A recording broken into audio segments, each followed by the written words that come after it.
नमस्कार, स्वागत है आपका अपने YouTube channel doctor Madhubala classes में। मैं हूं राजेंद्र कुमार वर्मा और आज हम करेंगे संविधान की विशेषताएं। हम यहां जो प्रमुख विशेषताएं हैं वही करेंगे। तो पहली विशेषता है निर्मित, लिखित एवं व्यापक संविधान। भारत का जो संविधान है वो निर्मित है एक विशेष समय पर, एक विशेष प्रतिनिधियों की सभा जिसने भारत के संविधान को निर्मित किया, संविधान सभा द्वारा क्या है, निर्मित है।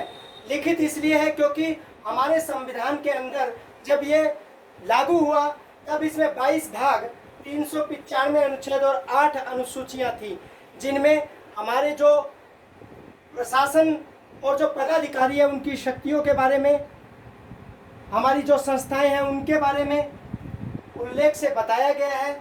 वर्तमान में 22 भाग, 395 अनुच्छेद और 12 अनुसूचियां, 4 अनुसूचियां जो है बाद में और जोड़ दी गई हैं। इन्हें डिटेल से समझने के लिए आप अनुसूचियों से संबंधित जो हमारा वीडियो है उसको देखेंगे। व्यापक इसलिए है, निर्मित भी देख लिया हमने संविधान सभा द्वारा लिखित। व्यापक संविधान इसलिए है क्योंकि हमारा संविधान विश्व का सबसे बड़ा संविधान है, जिसमें 22 भाग, 395 अनुच्छेद और 12 अनुसूचियां और 3 परिशिष्ट हैं। यूएसए में 7 अनुच्छेद हैं, कनाडा में 147 अनुच्छेद हैं और साउथ अफ्रीका में 253 अनुच्छेद हैं, वहीं ऑस्ट्रेलिया में 128 अनुच्छेद है। इस दृष्टि से भारत का जो कॉन्स्टिट्यूशन है 395 अनुच्छेद के साथ विश्व का सबसे बड़ा संविधान है। तो ये थी हमारी पहली विशेषता, निर्मित, लिखित एवं व्यापक संविधान। एक बार इसका स्क्रीनशॉट लेंगे, उसके बाद सेकंड लोकप्रिय प्रभुसत्ता पर आधारित जो हमारी विशेषता है उसको देखेंगे। दूसरी विशेषता है लोकप्रिय प्रभुसत्ता पर आधारित संविधान।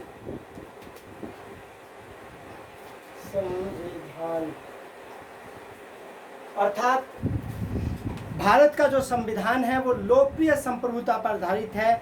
भारत का जो संविधान है उसे भारत की जनता द्वारा निर्मित किया गया है और भारत के संविधान के द्वारा अंतिम शक्ति का स्रोत जो है वो जनता है। और भारत का संविधान किसी बाहरी शक्ति की कृति नहीं है, क्रिएशन नहीं है, बल्कि भारत की जनता द्वारा निर्मित किया गया है। और भारत की जनता ने प्रस्तावना में ये कहा है कि हम भारत के लोग भारत को आज 26 नवंबर 1949 को अंगीकृत, अधिनियमित और आत्मा अर्पित करते हैं। तो भारतीय संविधान भारतीय जनता द्वारा निर्मित है। संविधान द्वारा अंतिम शक्ति का स्रोत जनता में निहित है।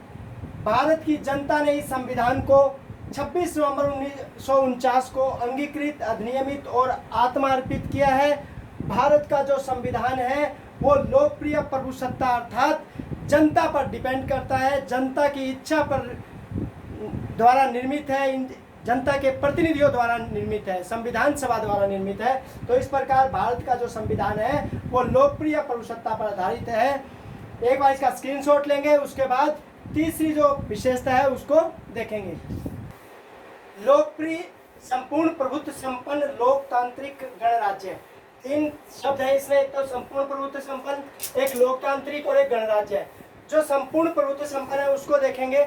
संपूर्ण प्रभुत्व संपन्न का मतलब है कि राज्य के 4 तत्व जो हैं उनमें जो संप्रभुता है, भारत क्या है, संप्रभु है, संपूर्ण प्रभुत्व संपन्न अर्थात बाहरी और आंतरिक दृष्टि से भारत स्वतंत्र है। अंतर्राष्ट्रीय क्षेत्र में, बाहरी क्षेत्र में वो किसी भी देश के साथ अपनी इच्छा अनुसार स्वतंत्रता पूर्वक संबंध स्थापित कर सकता है, संधि कर सकता है, समझौते कर सकता है। किसी अन्य देश का उस पर कोई आधिपत्य नहीं है। आंतरिक रूप से सर्वोच्चता या प्रभुत्व संपन्नता का मतलब है कि भारत राज्य क्षेत्र के अंदर जितनी भी बड़ी संस्था है, चाहे वो कितनी भी पुरानी संस्था है, वो सभी भारत राज्य के अधीन है। अर्थात अंतर्राष्ट्रीय क्षेत्र में और आंतरिक क्षेत्र में भारत क्या है, संपूर्ण प्रभुत्व संपन्न है। तो यह संपूर्ण प्रभुत्व संपन्न का अर्थ है कि भारत बाहरी या आंतरिक दृष्टि से सर्वोच्च है, इस पर किसी विरोधी सत्ता का अधिकार नहीं है, अंतर्राष्ट्रीय क्षेत्र में स्वतंत्रता पूर्वक अपनी इच्छा अनुसार आचरण करेगा और किसी भी संधि या समझौते को मानने के लिए बाध्य नहीं है। तो हमने एक देखा संपूर्ण प्रभुत्व संपन्न, एक बार इसका स्क्रीनशॉट लेंगे, उसके बाद लोकतांत्रिक देखेंगे, उसके बाद गणराज्य देखेंगे। तो एक बार इसका स्क्रीनशॉट लेंगे, उसके बाद नेक्स्ट देखते हैं। लोकतांत्रिक, लोकतांत्रिक का मतलब है कि भारत में लोकतांत्रिक शासन व्यवस्था को अपनाया गया है। जैसे लोकतंत्र वो शासन व्यवस्था है जिसमें शासन सत्ता का अंतिम स्रोत जनता हो और शासन सत्ता जनता के प्रति उत्तरदायी हो, वो शासन व्यवस्था लोकतांत्रिक शासन व्यवस्था है। अर्थात जनता को अपने प्रतिनिधियों को चुनने का अधिकार हो और वो प्रतिनिधि जनता के सेवक हो, न कि स्वामी। तो यह है लोकतांत्रिक व्यवस्था। जनता शासन सत्ता का अंतिम स्रोत, शासन सत्ता जनता के प्रति उत्तरदायी और जनता अपने प्रतिनिधि को चुनने का अधिकार हो और वो चुने हुए प्रतिनिधि जनता के स्वामी न होकर सेवक हो, वो शासन व्यवस्था लोकतांत्रिक शासन व्यवस्था है। और भारतीय संविधान द्वारा इसी लोकतांत्रिक व्यवस्था को अपनाया गया है। एक बार स्क्रीनशॉट लेंगे, उसके बाद गणराज्य को देखेंगे कि गणराज्य क्या होता है। गणराज्य, गणराज्य वह राज्य है जिसमें उस राज्य का सर्वोच्च अधिकारी वंशानुगत न होकर जनता द्वारा प्रत्यक्ष या अप्रत्यक्ष रूप से चुना जाए, वो राज्य जो है गणराज्य कहलाता है। जैसे भारत का जो सर्वोच्च अधिकारी अर्थात राष्ट्रपति जो है वो जनता द्वारा अप्रत्यक्ष रूप से चुना जाता है, इसलिए भारत भी क्या है, एक गणराज्य है। गणराज्य से तात्पर्य ऐसे राज्य से है जिसमें राज्य का सर्वोच्च प्रधान वंशानुगत न होकर जनता द्वारा प्रत्यक्ष या अप्रत्यक्ष रूप से निर्वाचित हो। तो इंग्लैंड जो है वो एक गणराज्य नहीं है, क्योंकि इंग्लैंड की जो सम्राज्ञी है, महारानी है, वो वंशानुगत है, इसलिए इंग्लैंड गणराज्य नहीं है। लेकिन अमेरिका एक गणराज्य है, क्योंकि वहाँ जो सर्वोच्च पदाधिकारी है राष्ट्रपति, वो जनता द्वारा अप्रत्यक्ष रूप से चुना जाता है। तो वहाँ भी गणराज्य और भारत का राष्ट्रपति सर्वोच्च अधिकारी वो जनता द्वारा अप्रत्यक्ष रूप से चुना जाता है, इसलिए भारत भी एक गणराज्य है। एक बार इसका स्क्रीन से शॉट लेंगे, उसके बाद पंथ निरपेक्ष राज्य को समझेंगे कि पंथ निरपेक्ष राज्य क्या होता है। तो एक बार स्क्रीनशॉट लेंगे, उसके बाद नेक्स्ट। चौथी विशेषता है पंथ निरपेक्ष राज्य। पंथ निरपेक्ष शब्द जो है वो मूल संविधान में नहीं था। 42वें संविधान संशोधन 1976 में श्रीमती इंदिरा गांधी के कार्यकाल, प्रधानमंत्री कार्यकाल के दौरान पंथ निरपेक्ष शब्द को भारतीय संविधान में जोड़ा गया 42वें संविधान संशोधन 1976 के द्वारा। पंथ निरपेक्ष राज्य वह राज्य होता है जिसका अपना कोई राज धर्म नहीं होता और वो किसी धर्म के साथ भेदभाव नहीं करता, बल्कि सभी धर्मों को समान मानता है, वह राज्य पंथ निरपेक्ष राज्य कहलाता है। और भारत भी जो है एक पंथ निरपेक्ष राज्य है। तो इस प्रकार भारत को पंथ निरपेक्ष राज्य बनाया गया है। हमारी जो प्रस्तावना है उसमें 42वें संविधान संशोधन द्वारा पंथ निरपेक्ष शब्द को जोड़ा गया है। एक बार स्क्रीनशॉट लेंगे, उसके बाद नेक्स्ट पांचवा जो है संस्थात्मक शासन व्यवस्था, उसको देखेंगे। संस्थात्मक शासन प्रणाली, भारत में संस्थात्मक शासन प्रणाली इसलिए अपनाई गई क्योंकि हम ब्रिटिश भारत के अंदर संस्थात्मक शासन प्रणाली को व्यवहार में अनुभव कर चुके थे, इसीलिए जो है हमने संस्थात्मक शासन प्रणाली अपनाई। और हमने संस्थात्मक शासन प्रणाली जो है वो ब्रिटेन से ली है। ये एक ऐसी शासन व्यवस्था होती है जिसमें दो प्रकार की कार्यपालिका होती है, वास्तविक कार्यपालिका और नाम मात्र की कार्यपालिका।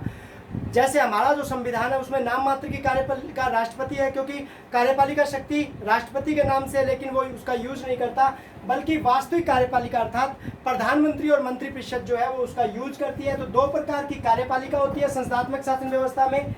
और कार्यपालिका का निर्माण व्यवस्थापिका में से होता है। आप देखेंगे कि भारत में भी हमारी जो पीएम और मंत्रिपरिषद जो है वो लोकसभा से चुनकर आते हैं, लोकसभा के सदस्य होते हैं, इसलिए कार्यपालिका का निर्माण व्यवस्थापिका में से होता है। और कार्यपालिका अर्थात प्रधानमंत्री और जो मंत्रिपरिषद है वो व्यवस्थापिका के प्रति उत्तरदायी होती है।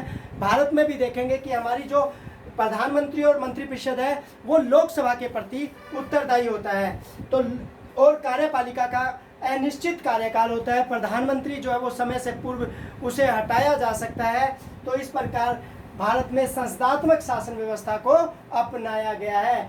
संस्थात्मक शासन व्यवस्था में दो प्रकार की कार्यपालिका, कार्यपालिका का निर्माण व्यवस्थापिका में से और कार्यपालिका व्यवस्थापिका के प्रति उत्तरदायी होती है और कार्यपालिका का कार्यकाल अनिश्चित होता है। तो एक बार स्क्रीनशॉट लेंगे, उसके बाद एकात्मक लक्षणों सहित संघात्मक व्यवस्था को देखते हैं।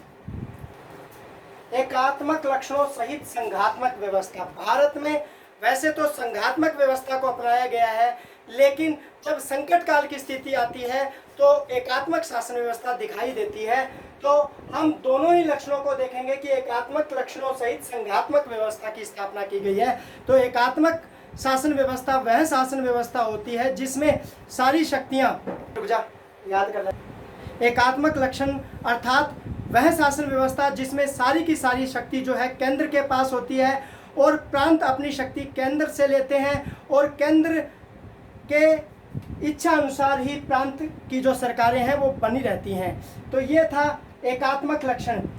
जब आपातकाल लगता है, राष्ट्रपति शासन लगता है, राष्ट्रपति के हाथ में जो आपातकालीन शक्तियां हैं वो संघात्मक व्यवस्था को एकात्मक व्यवस्था में बदल देती है। उस व्यवस्था में उस टाइम में जो प्रांतीय सरकारें होती हैं वो केंद्र सरकार के अधीन काम करने लग जाती हैं। तो इस प्रकार भारत में एकात्मक शासन व्यवस्था दिखाई देने लग जाती है। संघात्मक शासन व्यवस्था वह शासन व्यवस्था होती है जिसमें दो प्रकार की सरकारें होती हैं, केंद्र सरकार और प्रांतीय अर्थात राज्य सरकारें। केंद्र सरकार और प्रांतीय सरकारों में शक्तियों का जो विभाजन है उसका स्पष्ट उल्लेख संविधान में किया जाता है और भारत में ये लक्षण है। भारत में दो प्रकार की सरकारें हैं, केंद्र सरकार और प्रांत सरकार, और दोनों की शक्तियों का विभाजन जो है संविधान में कर दिया गया है और यह व्यवस्था की गई है कि दोनों की शक्तियों में अगर संघर्ष होता है तो वो सुप्रीम कोर्ट में जा सकते हैं। तो इस प्रकार से भारत के अंदर संघात्मक शासन व्यवस्था के लक्षण भी हैं और एकात्मक तत्व भी हैं, जैसे एकल नागरिकता है, एकल न्यायपालिका है, अखिल भारतीय सेवाएं हैं, राज्यपालों की नियुक्ति राष्ट्रपति द्वारा की जाती है और केंद्र द्वारा राज्यों की सीमा में नामों में परिवर्तन एकात्मक शासन व्यवस्था के लक्षण हैं। राष्ट्रपति की संकटकालीन शक्तियों द्वारा संघात्मक व्यवस्था को एकात्मक व्यवस्था में बदला जा सकता है। तो इस प्रकार भारतीय संविधान जो है वो एकात्मक लक्षणों सहित संघात्मक व्यवस्था की स्थापना करता है। एक बार इसका स्क्रीनशॉट लेंगे, उसके बाद संसदीय प्रभुत्व और न्यायिक सर्वोच्चता में समन्वय को देखेंगे। संसदीय प्रभुत्व तथा न्यायिक सर्वोच्चता में समन्वय। संसदीय प्रभुत्व हमने इंग्लैंड से ली है और न्यायिक सर्वोच्चता जो है वो हमने यूएसए से ली है। संसदीय प्रभुत्व का अर्थ है कि संसद को कानून बनाने का अधिकार है, वो कोई भी कानून बना सकती है। और न्यायिक सर्वोच्चता का अर्थ है कि जो न्यायपालिका है वो भी सर्वोच्च है। भारत में मध्यम मार्ग का अनुसरण किया गया है कि न्यायपालिका जो है वो संविधान की रक्षक और अभिभावक है। संसद अपनी प्रभुता के माध्यम से जिस कानून का निर्माण करती है, न्यायपालिका अपनी जुडिशियल रिव्यू पावर के माध्यम से न्यायिक पुनरावलोकन शक्ति के द्वारा उसकी जांच करके कि वो संविधान के अकॉर्डिंग है या नहीं, कानून या अध्यादेश जो बनाया गया है वो उसे अवैध घोषित कर सकती है, उसे खत्म कर सकती है। वहीं संसद जो है वो न्यायपालिका की शक्तियों को आवश्यकता अनुसार सीमित कर सकती है। तो इस प्रकार भारत में संसदीय प्रभुत्व और न्यायिक सर्वोच्चता में समन्वय स्थापित किया गया है, क्योंकि अमेरिका में न्यायपालिका जुडिशरी है उसको सर्वोच्च बनाया गया है, वहीं इंग्लैंड में संसद सर्वोच्च है। तो भारत में इसके मध्यम मार्ग का अनुसरण किया गया है। तो एक बार स्क्रीनशॉट लेंगे, उसके बाद मौलिक अधिकार और मूल कर्तव्यों को देखेंगे। स्क्रीनशॉट लेंगे, मौलिक अधिकार और मूल कर्तव्य। भारतीय संविधान एक ऐसा संविधान है जिसमें मूल अधिकार और मूल कर्तव्य दोनों को अपनाया गया है। और भारत के संविधान के भाग 3 में मौलिक अधिकार अनुच्छेद 12 से 36, 12 से 30 और 32 से 35 कुल 23 अनुच्छेद हैं। मौलिक अधिकार इसलिए प्रदान किए गए ताकि भारत के जो नागरिक हैं वो उनका सर्वांगीण विकास हो सके, वो अपना बौद्धिक, नैतिक, आध्यात्मिक और शैक्षिक विकास कर सकें। और इसी के साथ उनको अधिकार प्रदान करने के साथ ही उनके कुछ कर्तव्य 42वें संविधान संशोधन 1976 द्वारा जोड़े गए कि उनको जो ये कर्तव्य मिले हैं अधिकार मिले हैं उसके साथ उनके कुछ कर्तव्य भी हैं। तो इंदिरा गांधी प्रधानमंत्री के कार्यकाल में 42वें संविधान संशोधन 1976 द्वारा संविधान में भाग 4A जोड़ा गया। मूल कर्तव्य प्रारंभ में 10 मूल कर्तव्य थे, 51A में है, और 86वें संविधान संशोधन द्वारा 11वां मूल कर्तव्य जो है वो 51A के जोड़ा गया है। अब मूल कर्तव्य जो है 11 हैं। तो इस प्रकार हमारे भारतीय संविधान में मूल अधिकार और मूल कर्तव्यों की व्यवस्था की गई है। एक बार इसका स्क्रीनशॉट लेंगे, उसके बाद राज्य की नीति के निर्देशक तत्व देखेंगे। राज्य नीति के निर्देशक तत्व अर्थात भाग 4 में आयरलैंड के संविधान से हमने नीति निर्देशक तत्वों को लिया है। ये वो तत्व है जो राज्य को वास्तविक रूप से लोक कल्याणकारी स्वरूप देने के लिए इनकी व्यवस्था की गई है। ये प्रशासन सरकार से, जो सरकारें हैं उनसे ये अपेक्षा की गई है कि वो जब भी कानूनों का निर्माण करेंगे तो उसमें इन नीति निर्देशक तत्वों को स्थान देंगे। ये नीति निर्देशक तत्व जो है वो वास्तविक रूप से राज्य के स्वरूप को लोक कल्याणकारी व्यवस्था स्थापित करने के लिए किए गए हैं। तो इस प्रकार से जो मौलिक अधिकार के बाद भाग 4 में नीति निर्देशक तत्वों को जोड़ा गया है। फिर है कठोरता और लचीलेपन का समन्वय अर्थात भारत का जो संविधान है उसमें जो परिवर्तन करने की प्रक्रिया है वो कठोर और लचीलेपन को लिए हुए है। कुछ ऐसे आर्टिकल हैं जिन्हें सामान्य बहुमत से उनमें संशोधन किया जा सकता है, कुछ ऐसे हैं जिनमें विशेष बहुमत से किया जा सकता है, और कुछ ऐसे हैं जिन्हें कठोर नियम है कि विशेष बहुमत और आधे राज्यों के विधानमंडलों का अनुसमर्थन उनमें परिवर्तन करने के लिए जरूरी है। तो सामान्य से विशेष की ओर सामान्य भी है और विशेष भी है, अर्थात कठोरता भी और लचीलेपन का समन्वय भी हमारे भारतीय संविधान में है। तो एक बार इसका स्क्रीनशॉट लेंगे, उसके बाद स्वतंत्र न्यायपालिका और अन्य स्वतंत्र अभिकरण के बारे में देखेंगे। स्वतंत्र न्यायपालिका और अन्य स्वतंत्र अभिकरण। स्वतंत्र न्यायपालिका अर्थात संविधान का न्यायपालिका स्वतंत्र इसलिए होनी चाहिए क्योंकि ये संविधान की रक्षक है और मौलिक अधिकारों की रक्षा करती है। संविधान की रक्षा व व्याख्या करने का काम इसका है। अगर न्यायपालिका स्वतंत्र नहीं होगी तो मौलिक अधिकारों की रक्षा कौन करेगा, संविधान की रक्षा कौन करेगा। इसलिए भारत में भी जो है स्वतंत्र न्यायपालिका की स्थापना की गई है। न्यायाधीशों की जो नियुक्ति है वो राष्ट्रपति के द्वारा की जाती है, और न्यायाधीशों का जो आचरण है यानी अपना कर्तव्य करते हुए उसने जो आचरण किया है उसका व्यवस्थापिका में विचार नहीं किया जा सकता। न्यायपालिका को जुडिशियल रिव्यू की पावर है, और आर्टिकल 32 के तहत 32 के तहत वो मौलिक अधिकारों को परिवर्तित कराने के लिए जो है सुप्रीम कोर्ट 5 प्रकार की रिट जारी कर सकती है। इसके अलावा जो स्वतंत्र अभिकरण है उनमें निर्वाचन आयोग है, उसकी व्यवस्था भारत में की गई है। इसके अलावा संघ लोक सेवा आयोग, ये ऐसे कई अभिकरण हैं जो कि क्या है, स्वतंत्र हैं। उसके बाद विश्व बंधुत्व का समर्थक आर्टिकल जो अनुच्छेद 51 में हमारे जो नीति निर्देशक तत्व है उसके अंदर अंतर्राष्ट्रीय स्तर पर विश्व बंधुत्व की बात की गई है कि भारत जो है वो विश्व बंधुत्व का समर्थक है। चाहे वो पंचशील के समझौते हो, चाहे वो गुटनिरपेक्षता की नीति हो, भारत ने इसी अनुच्छेद 51 के तहत जो है विश्व बंधुत्व का समर्थन किया है, और इसी के तहत पंचशील और गुटनिरपेक्षता की नीति को भारत ने अपनाया है। अब है एकल नागरिकता। एकल नागरिकता जो है वो इसका अभिप्राय है कि भारत में चाहे वो किसी भी स्टेट का नागरिक हो वो एक भारत का नागरिक है। जिस प्रकार से अमेरिका में दोहरी नागरिकता है, एक तो वो स्टेट का नागरिक और एक वो पूरे अमेरिका का नागरिक होता है, 2 प्रकार की नागरिकता होती है, वहीं भारत में सिर्फ एकल नागरिकता को अपनाया गया है। एक बार इसका स्क्रीनशॉट लेंगे, उसके बाद वयस्क मताधिकार की व्यवस्था को देखेंगे। क्योंकि भारत में संसदीय शासन व्यवस्था को अपनाया गया है और संसदीय शासन व्यवस्था में जनता जो है प्रत्यक्ष रूप से अपने प्रतिनिधियों को चुनती है, और प्रतिनिधियों को चुनने के लिए जो है उसे मताधिकार प्राप्त होता है। भारत में की जो नागरिक हैं उन्हें मताधिकार प्राप्त है, लेकिन इसके लिए एक आयु सीमा निर्धारित की गई है कि वयस्कता जो है वो एक आयु सीमा में बांध दी गई है। पहले 21 वर्ष आयु सीमा थी मताधिकार की, जिसे 61वें संविधान संशोधन अधिनियम 1989 द्वारा वयस्क मताधिकार की आयु 21 से घटाकर 18 वर्ष कर दी गई है। महत्वपूर्ण है एग्जाम की दृष्टि से, प्रतियोगी परीक्षा की दृष्टि से। वयस्क मताधिकार का अर्थ है कि सरकार को चुनने का जो मताधिकार आपको प्राप्त है उसकी जो आयु होती है वो